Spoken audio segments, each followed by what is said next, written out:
The Journal of Agrarian Change has published a special issue on the agrarian political economy of left-wing governments in Latin America. Dr. Leandro Vergara Camus, one of the editors of this special issue, will share more details about it. This special issue is a timely contribution to a larger debate in the region concerning the end of the political cycle of these governments. If I may start by asking you about the motivations behind this endeavor and how it relates to this debate. Yes. Well, this cycle of left-wing politics sort of starts in the 1990s with several indigenous and peasant movement in Bolivia, Ecuador, in Brazil, mobilizing against neoliberal governments, sometimes bringing them down, changing governments, and then by the mid-2000s you have several left-wing politicians and political parties that come to power. And then we have about 10 years of these experience, so we have plenty of time to be able to assess what they've managed to do, what the dynamics has been, what the challenge for social movements been. So the issue looks at several cases. It looks at Argentina, it looks at Bolivia, looks at Ecuador, Brazil, Nicaragua, Paraguay, and Venezuela. Our discussion is more geared at agrarian issue, at agricultural policies, but it's still very much in debate with this early debate about the role of the state in social change. The issue gathers contributions covering various countries throughout Latin America, yet in the concluding paper, you and Cristobal K. identified 8 major trends around the agrarian policies of these governments. If you could now comment on some of these. There are several trends that you can identify as being the major ones. And the first one is that there hasn't been an agrarian reform of substantial proportion that would have changed the historic unequal distribution of land in Latin America. In most Latin American countries, you have highly unequal distribution of land, and though no government really tackled that issue, even though Brazil, Bolivia, and Venezuela distributed a great amount of land during those years. Brazil has distributed about 51, 52 million hectares. Bolivia has distributed about 18 million hectares, and Venezuela about 10 million hectares, which is very, very impressive, very important. But during this same period, agribusiness also increased its coverage, has managed to continue its expansion, so it has not had the impact. So you have not challenged the agrobusiness-led model of development. There has been some important achievement in terms of increased support for family producer and peasant producer in terms of credits, in terms of infrastructure. A lot of policy have tried to link these producers with the commodity chains that are dominated by agrobusiness, for example in soya. One thing that really stands out is policies that have improved the working and living condition of rural labor. So you've had a formalization of the labor market, you've had an increase in minimum wage, we've also seen all different types of cash transfer payments that go to the rural poor, and all that has contributed to help improve the living and working condition of the rural poor. As noted in the introduction to the issue, the state often fails to receive enough attention within the field of agrarian studies, so the analysis of its role is clearly another important contribution. What can be said about the role of the state under these governments, and in particular in contrast to the neoliberal period of the 1980s and 90s? The state has always been involved in agriculture, directly or indirectly in Latin America. If you think of the main institution that protects private property rights is the state. And the 1990s in Latin America were characterized by a process of privatization of the access to land and the right to land. So the neoliberal governments were really involved into trying to privatize land, and the social movement were actually responding to that. But in terms of direct intervention into markets, the state had sort of retreated from directly intervening in the market, and the place was taken up by agrobusiness. What you have with these new governments is that the state because it was, or the left-wing government came to power at the moment of an export boom, a long export boom.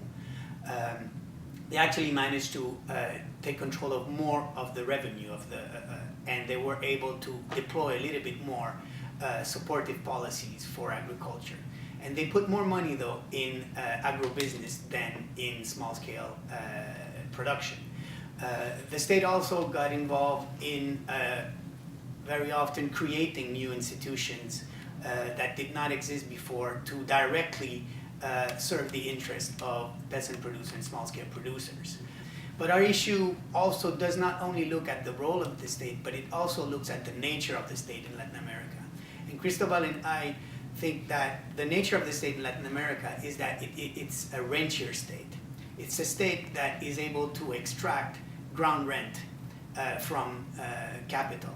And it does that in oil, in gas, but it also does that in agriculture to a certain degree. And the different dominant classes in Latin America use their control of different spaces of the state for their wealth accumulation strategies.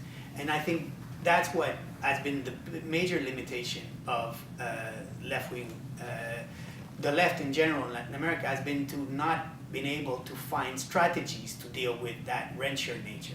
So the dominant classes continue to use the state to block any kind of reform.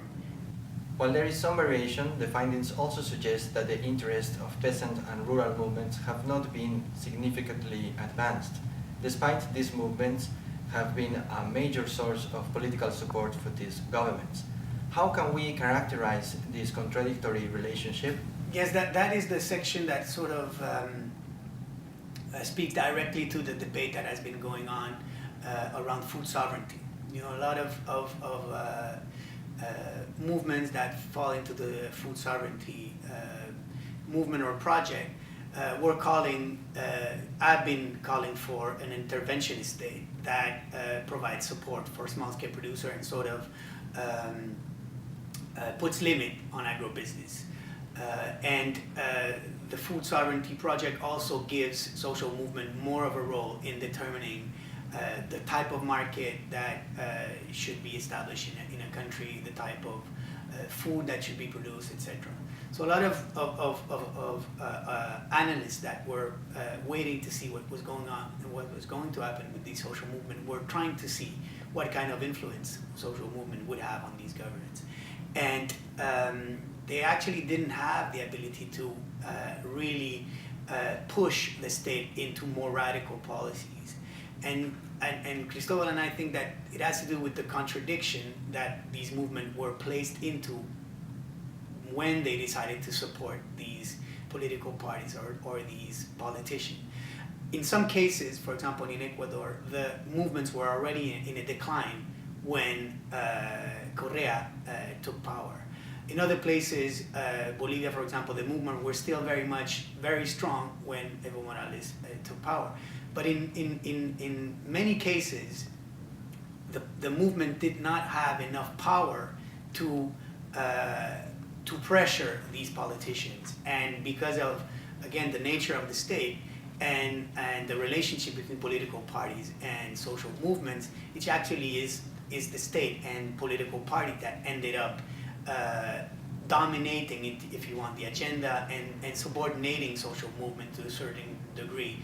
What you have during these governments is that the policies are targeted towards the landed section of the peasantry.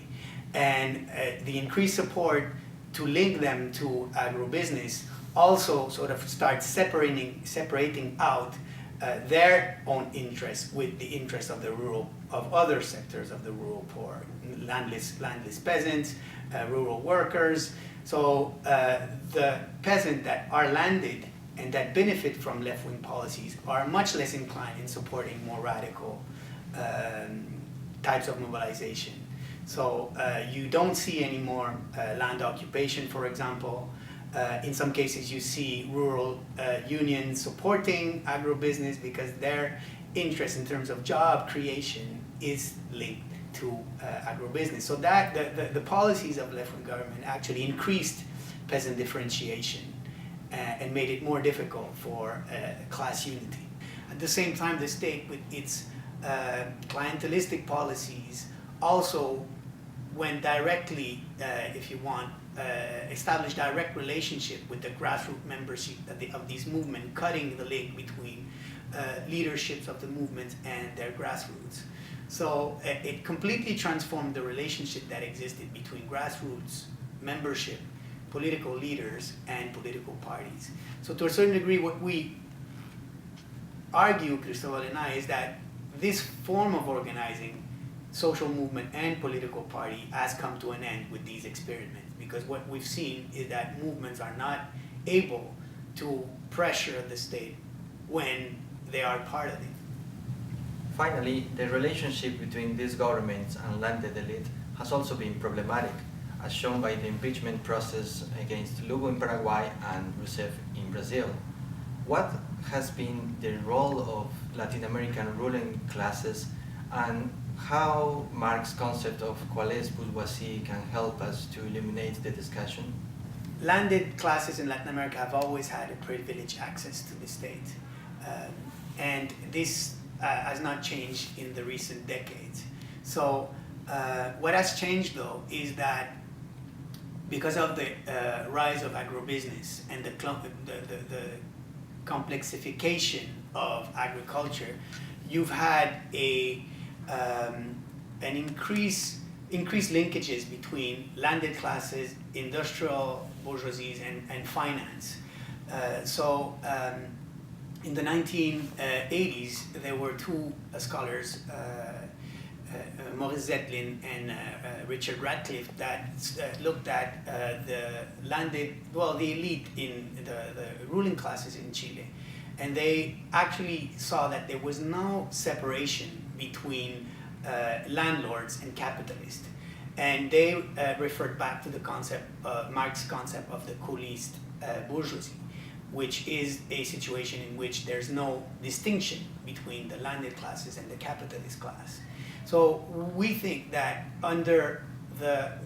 within the last 30 years, this is what has happened in Latin America in general. You've seen the interest of the landed classes and in the industrial classes and finance becoming way more intertwined than in the past. So we cannot speak of a landed classes that is separated from the capitalist class. So this creates a situation that it makes it even more difficult to transform a society, because the dominant classes are much more intertwined than in the past. That is one of the main conclusions of the special issue.